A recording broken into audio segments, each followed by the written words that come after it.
नमस्कार, खबरों की खबर में आपका स्वागत है। ये अमित शाह न हुए कि भारतीय राजनीति के लगता है वो सहवाग बन गए हैं और चौके पे चौके और छक्के पे छक्के लगाए जा रहे हैं। मैं ऐसा इसलिए कह रहा हूं कि वो तो ऐसे ऐसे कानून पास करवा रहे हैं जिसके बारे में पिछले 70 साल में कोई बात करने के लिए तैयार नहीं था। आर्टिकल 370 देख लीजिए, आप फिर ये ट्रिपल तलाक देख लीजिए, कई सारे ऐसे कानून हैं जिसके बारे में। लेकिन कल रात के अंधेरे में, ये रात का अंधेरा जो बिल्कुल बहुत ये हिंदुस्तान की राजनीति में लगातार इस्तेमाल हो रहा है कि रात के अंधेरे में कल जो लोकसभा के अंदर में बिल्कुल ताम झाम के साथ ये सिटीजन्स अमेंडमेंट बिल पास हुआ, ये अपने आप में एक अजूबा है। वो इसलिए अजूबा है क्योंकि सोनिया गांधी तो कह रही थी कि she will fight tooth and nail, मतलब जी जान लगा करके वो इसका विरोध करेंगी। वोट मिले 80, बिल के समर्थन में वोट मिले 311। तो ये एक तो कांग्रेस पार्टी को तो अब मुझे लगता है ये कहना पड़ेगा कि उनको कोई एनजीओ वगैरह खोल लेना चाहिए। जिस तरह से जो अन्ना हजारे वगैरह आंदोलन वगैरह करते थे उस तरीके से किसान के मुद्दे पे ये आंदोलन करे। क्योंकि आप देखिए, ये ऐसा मुद्दा था, कांग्रेस पार्टी सोनिया गांधी कह चुकी भाई टूथ एंड नेल जी जान लगा करके हम फाइट करेंगे। आपके पास सांसद ही नहीं है, आपका फ्लोर मैनेजमेंट खराब है, आप यूपीए के जो पुराने सहयोगी उनके साथ बातचीत भी नहीं कर पा रहे। कहाँ का किस दुनिया में ये लोग रह रहे हैं? कम से कम एक तो डिबेट तो कल हुआ, लेकिन वोटिंग में भी तो उसका कुछ नजर आना चाहिए। लेकिन ये कहना पड़ेगा कि जिस तरह का केक वॉक बीजेपी की तो बहुमत है लोकसभा के अंदर में, राज्यसभा में ये स्थिति नहीं होगी। राज्यसभा में बीजेपी को थोड़ा मेहनत करना पड़ेगा क्योंकि ये वाकई एक बहुत ही कंट्रोवर्शियल इश्यूज हैं, क्योंकि इसमें बहुत सारे ऐसे मुद्दे उठाए जा रहे हैं, हालांकि वो सब बिना सिर पैर के हैं। लेकिन एक जिसके बारे में आज मैं बात करना चाह रहा हूं कि ये देखिए, रात के 12 बजे ये बिल पास होता है और बवाल कहां मचता है? बवाल अमेरिका में मच जाता है। अमेरिका में वहां पे जो है भूकंप आ जाता है कि हिंदुस्तान में क्या हो रहा है। वहां एक कमीशन है जिसका नाम है United states commission for international religious freedom. बड़ा भारी भरकम नाम है, मतलब उसका यही होता है कि वहां एक कमेटी बनाई जाती है जो पूरी दुनिया में जो सरकार किस तरह से डेमोक्रेटिक फ्रीडम देती है अपनी अपनी जगह पे, वो उसका रिपोर्ट वगैरह बनाती है और जगह जगह तहकीकात करती है, रिसर्च वगैरह का काम करती है।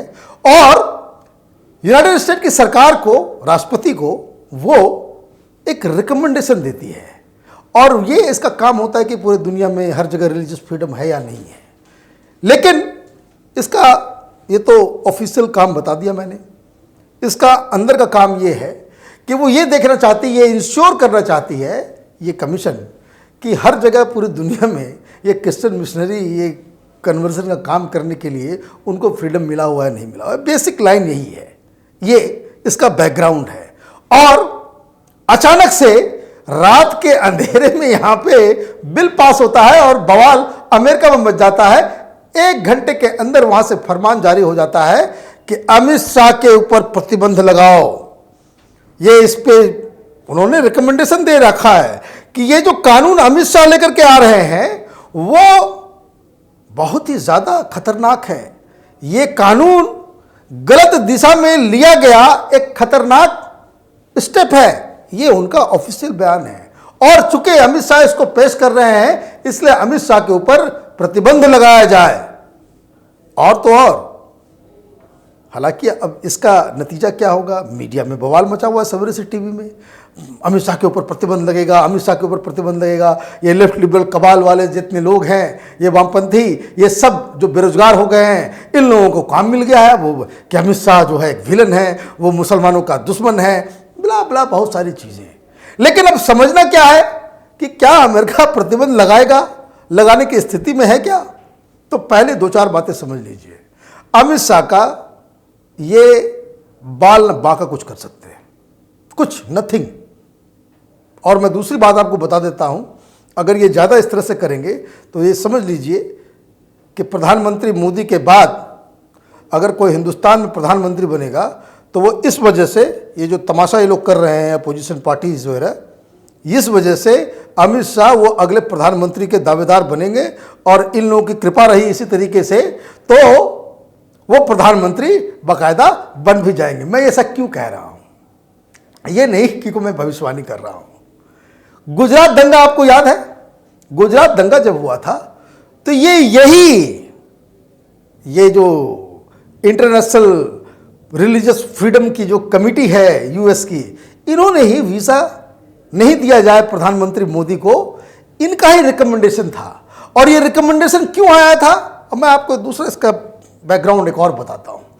ये जो कमीशन के जो लोग वहां बैठे हुए हैं, तो मेंबर्स तो बदलते रहते हैं, लेकिन जो इनका जो फुट सोल्जर्स हैं, जो रिसर्च करते हैं, जो सारा कुछ करते हैं, वो सब के सब बड़े बड़े यूनिवर्सिटी से हैं।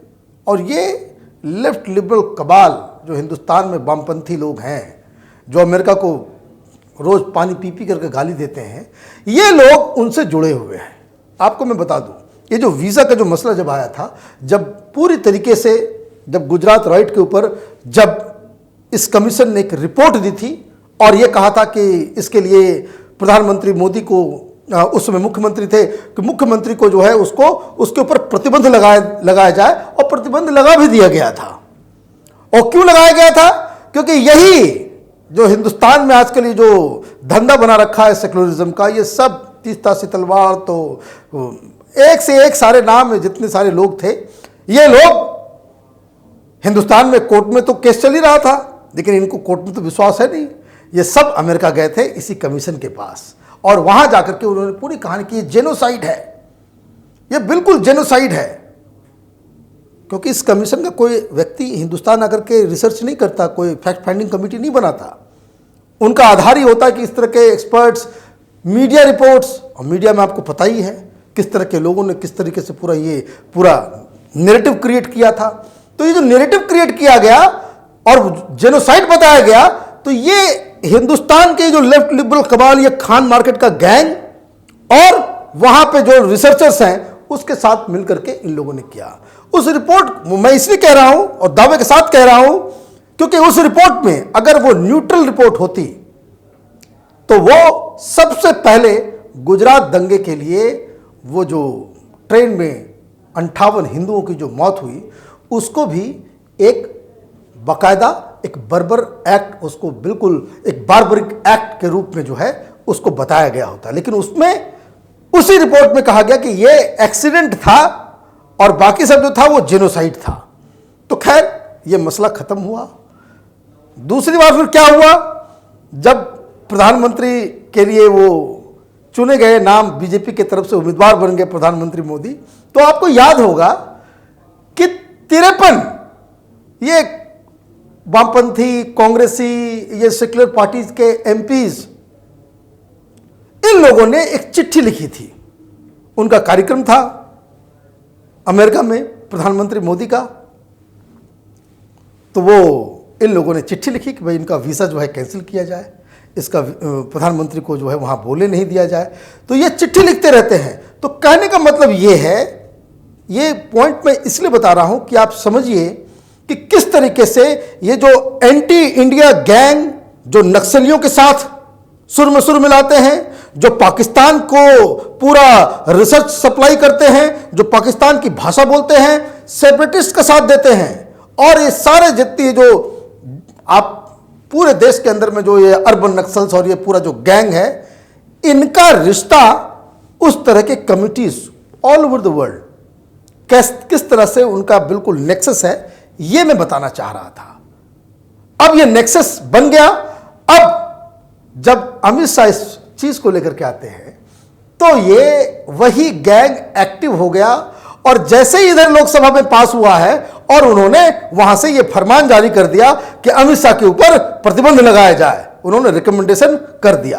और अब इसका दूसरा पहलू, अमेरिका की ये जो कमेटी है, ये क्या हिंदुस्तान के इंटरनल मैटर्स में दखलंदाजी कर सकती है? नहीं कर सकती। दूसरी बात, कोई कानून अभी बना नहीं है, उसके ऊपर आप फैसला कैसे सुना दे रहे हो? अभी तो राज्यसभा में पास नहीं हुआ है, पहले से ही प्रतिबंध लगा दो। और अमित शाह को आपने क्यों चुना? क्योंकि आप विलन क्रिएट करना चाह रहे हो? अमित शाह को बाकायदा उसी फ्रेम में आप पोर्ट्रे करना चाहते हो कि जैसे आपने मोदी को पोर्ट्रे किया, जिस तरह से सारा ये लेफ्ट लिबरल कमाल हिंदुस्तान के अंदर में मोदी को प्रधानमंत्री बनने से रोकने के लिए पूरा माने जो कह सकते हैं एड़ी चोटी जो है बिल्कुल उन्होंने लगा दी थी, टूथ एंड नेल माने जान की बाजी लगा दी थी इन लोगों ने, सारा कुकर्म इन्होंने किया, रोक पाए नहीं रोक पाए। फिर ये खेल इन्होंने शुरू कर दिया। और अमित शाह को आपने क्यों चुन लिया? वो गृह मंत्री हैं, कानून क्या है? कोई अगर गृह मंत्री कोई कानून लेकर के आ रहा है तो कोई व्यक्तिगत कानून लेकर के आ रहे हैं क्या? वो कानून तो सरकार लेकर के आ रही है, तो पूरे हिंदुस्तान की सरकार पर प्रतिबंध लगवा दो। तमाशा बना रखा है।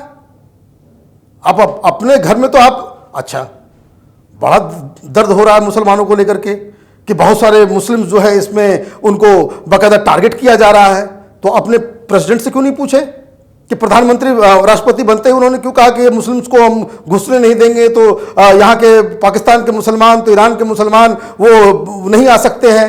उन्होंने क्यों मेक्सिको को कहा कि भाई मेक्सिको का कोई भी घुसपैठिया नहीं घुसेगा, हम दीवार बनाएंगे, तो उसको बैन क्यों नहीं करते हो? उस पर क्यों प्रतिबंध नहीं लगाते हो अपने प्रेसिडेंट के ऊपर? तो ये तमाशा आज के दिन में नहीं चलने वाला है। हिंदुस्तान एक बाकायदा बड़ी इकॉनमी है, अमेरिका को ज़रूरत है हिंदुस्तान की। और तो और कोई भी कानून अगर हिंदुस्तान के पार्लियामेंट में पास हो रहा है तो किसी के मजाल नहीं है दुनिया के अंदर में कि उस फैसले को पलट करवा सके। और रही बात ये कि मुसलमानों के लिए दिक्कत हो रहा है, जो कल अजीबोगरीब स्थिति हो गई, या वो वैसे फाड़ दिए, वो पूरा का पूरा बिल क्यों फाड़ दिया? खैर ओवैसी की तो राजनीति समझ में आती है, भाई मुस्लिम पार्टी है वो, तो उनको लगता है कि भाई ये इसको इमोटिव मसला बना के रखेंगे तो उनको मुसलमानों का वो एक छत्र लीडर बन जाएंगे। बाकी पार्टीज को क्या हुआ? हकीकत क्या है? हकीकत ये है कि हिंदुस्तान में रहने वाले मुसलमान जो हिंदुस्तान के नागरिक हैं वो चाहते हैं कि इस तरह का बिल आए ताकि उनको बांग्लादेशी के नाम पे तो पाकिस्तानी के नाम पे उनको आगे भविष्य में कोई हरास ना करे। ये कानून जो हिंदुस्तान के नागरिक हैं उसके ऊपर कोई परेशानी नहीं लेकर के आ रहा है। ये सिर्फ और सिर्फ ये बता रहा है कि जो लोग पाकिस्तान, बांग्लादेश और अफगानिस्तान में वो हिंदू, सिख, ईसाई, पारसी, बौद्ध, जैन, इन धर्म के लोगों को जहां प्रोसिक्यूशन हो रहा है, जहां प्रताड़ित किया जा रहा है, जहां उनकी बेटियों को उठा लिया जा रहा है, वो बाकायदा वहां से वो भाग करके आए हैं, जान बचा करके किसी तरह से हिंदुस्तान में आए हैं, तो उनको नागरिकता दी जाएगी। क्या परेशानी है इसमें? हाँ, एक सवाल उठाया गया जरूर कि जो तमिल श्रीलंका से भाग करके आए हैं वो उनको भी नागरिकता दी जाए। बिल्कुल दी जानी चाहिए। कहां जाएंगे वो? बिल्कुल दी जानी चाहिए। और मुझे लगता है कि चूंकि ये कानून सिर्फ और सिर्फ रिलीजियस प्रोसिक्यूशन के बारे में बात कर रहा है कि जिसको धर्म के आधार पे, धर्म के नाम पे प्रताड़ित किया गया, जिनके घर को जलाया गया, जिनको पूजा नहीं करने दी जाती है, तो इसलिए तमिल का मसला जो है इसमें इंक्लूड नहीं हुआ। लेकिन ये डिमांड बिल्कुल सही है कि जो तमिलियंस जो श्रीलंका से बेघर होकर के हिंदुस्तान आए हैं उनको भी सिटीजनशिप मिलना चाहिए, बिल्कुल मिलना चाहिए। और तो और ये जो सारी बातें हो रही है कि जो सारी ये जो पूरा जो गैंग इकट्ठा हो गया है कि भाई ये प्रतिबंध लगा दो, ये प्रतिबंध लगा दो।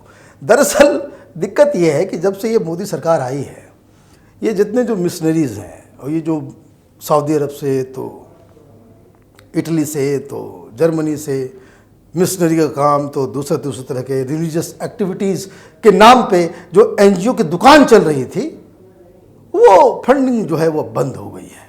और इसलिए इसका असर आप देखिए, नॉर्थ ईस्ट में प्रोटेस्ट हो रहा है, जबकि गृह मंत्री ने साफ साफ कह दिया है कि इसका कोई असर उस पर नहीं होने वाला है।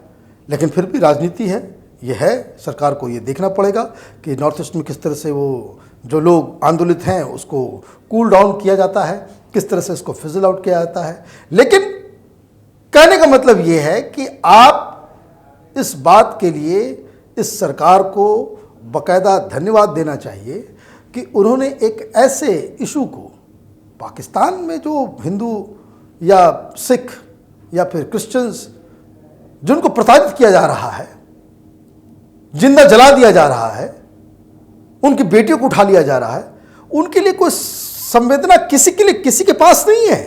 ये राजनीति का क्या हाल है? राज्यसभा में इस पर बहस होगी और उम्मीद यही की जानी चाहिए कि राज्यसभा में भी ये बिल बाकायदा पास हो जाता है विद फ्लाइंग कलर्स। हमारी इस पे नज़र बनी रहेगी। आप देखते रहिए ओपिनियन पोस्ट इंटरनेट टीवी।